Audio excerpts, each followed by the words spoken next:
रहे हैं द तर्कस और आज मैं कमला सिंह तर्कस एक युवा व्यक्तित्व से आपका परिचय कराऊंगा और हमारे साथ हैं चंदन भारती। ये आगरा जो यूनिवर्सिटी है डॉक्टर अंबेडकर यूनिवर्सिटी उसके विद्यार्थी हैं, बीटेक के छात्र हैं। और आप एक नौजवान की क्या सोच है आज के समय में, क्या परिस्थितियां चल रही हैं देश की, मैं उनसे जानना चाहूँगा। तो चंदन जी आप अपना परिचय सबसे पहले बताएं और फिर आज की परिस्थितियों में आपकी निगाह में युवाओं की के सामने क्या चुनौतियां हैं, क्या समस्याएं हैं, उस पर भी प्रकाश डालें। सर्वप्रथम मैं आपके चैनल के माध्यम से सभी जो भी देख रहे हैं सभी को मैं अपना जय करना चाहूँगा। जैसा कि मैं Chandan Bharati Agra university final year का, आपको भी जय भीम नमो बुद्धाय। मैं Agra university mechanical final year का स्टूडेंट हूँ। सर जैसा कि मैं अभी वहाँ पे स्टूडेंट के प्रेजेंट टाइम में ही स्टूडेंट हूँ, जो परेशानियाँ वहाँ पे हमने फेस की है, जैसा कि सबसे बड़ी प्रॉब्लम हम एससी कैटेगरी से बिलोंग करते हैं। अभी जैसे प्रेजेंट टाइम में हमारे समाज के लड़के युवा जो हैं, आप समय के साथ देखते हुए कि पढ़ाई पे जो है कि फोकस मार रहे। सबसे बड़ी प्रॉब्लम हमारे सामने फेस आती है पैसे की। तो आप समझ सकते हैं कि सर बीटेक का हो या फिर एमबीबीएस का हो या कोई हायर एजुकेशन का हो, वहाँ पे सबसे बड़ा जो है कि फीस का मैटर पड़ता है। मान लीजिए हम इंट्रेंस क्वालिफाई भी कर लिए तो सबसे बड़ी प्रॉब्लम जो आती है हमें कि फीस पेमेंट करने की। फीस पेमेंट करने की जहाँ तक मेरा है तो अभी तक तो हम 2018 में मैं वहाँ पे डेंटल के थ्रू गया था। मैं डिप्लोमा होल्डर हूँ, गवर्नमेंट कॉलेज गाजियाबाद। और उसके बाद हम गए वहाँ पे तो हमारा तो प्रेजेंट उस टाइम पे जो गवर्नमेंट की चाहे जो भी सिस्टम रहा हो, वहाँ पे हमारा 0 बैलेंस एडमिशन हुआ। बट जो हमारे बाद एडमिशन हुआ वहाँ पे गवर्नमेंट ने क्या सोचा क्या समझा, वहाँ पे ये कर दिया कि पहले आप लोगों को फीस पेमेंट करें। तो सबसे ज़्यादा प्रॉब्लम स्टूडेंट को ये फेस करना हुआ फीस। हमारी जूनियर कुछ आ गए, कुछ लोगों को इसके बारे में अननोन थे, उनको पैसा कुछ पेमेंट कर दिए।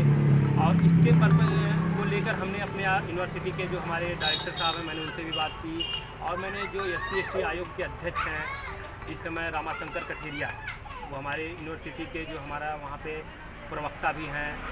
प्रेजेंट टाइम में तो भाई वो पॉलिटिक्स से जुड़े हैं तो टाइम ज़्यादा नहीं दे पा रहे, फिर भी हमने उनसे मिला। हमने अपनी जो है कि प्रॉब्लम को उनको सामने रखा। हमने इसके लिए एप्लीकेशन भी कई बना के दिया गया कि सर जो हमारे सामने मान लीजिए कि हम तो एडमिशन शुरू में ले लिए, हमें ये नहीं पता था कि हमें कितना पैसा पेमेंट करना है। बट अब आज अचानक अगर आप बोल रहे हैं कि आपको 70,000 रुपया पेमेंट करना, तो हमें ये चीज़ जमा करने में बड़ी मुश्किल है। तो सरकार अब क्या सोच रही है, मैं अगर यही कहना चाहूँगा कि हमारे युवा इसके लिए जागरूक, अगर हमारे चाहे समाज के जो बुद्धिजीवी लोग हैं, अगर जो लोग चाहे पॉलिटिक्स में हो, चाहे विधानसभा में हो, चाहे लोकसभा में हो, कहीं भी हो, ये मैंने इसके लिए मैंने काफ़ी लोगों से बात भी की थी। अब मैं यहाँ पे तो ज़्यादा नहीं रह पाता, मैं वहाँ पे आगरा में जो SC के हमारे विधानसभा में थे। प्रेजेंट टाइम में तो आगरा में कोई नहीं है बसपा से, और SC कैटेगरी से जो लोग हैं, मैंने उन लोगों से बात की कि सर हमारी जो प्रॉब्लम है उसको आप देखा जाए। और मैं दर्शकों को बताना चाहता हूँ कि अभी आप जो इंटरव्यू सुन रहे हैं चंदन भारती का, आज ही मैंने संयोग से बसपा के एक बड़े नेता हैं, आजमगढ़ मंडल के सेक्टर प्रभारी हैं हरिश्चंद्र गौतम जी, उनसे भी मैं बात कर रहा था। उन्होंने अपनी जीवन की कहानी बताया कि BSc की परीक्षा देकर पास हुए और MSc में जब उनको एडमिशन लेना था तो वह फीस नहीं जमा कर पाए, इस नाते वो नहीं पढ़ पाए, उनकी पढ़ाई आगे की रुक गई। तो तब भी वो समस्या थी, आज के 10-20 साल 2-3 दशक पहले भी, और आज भी वो समस्या, और कहीं ना कहीं समस्या बढ़ती जा रही है शिक्षा की, घटने का नाम नहीं ले रही।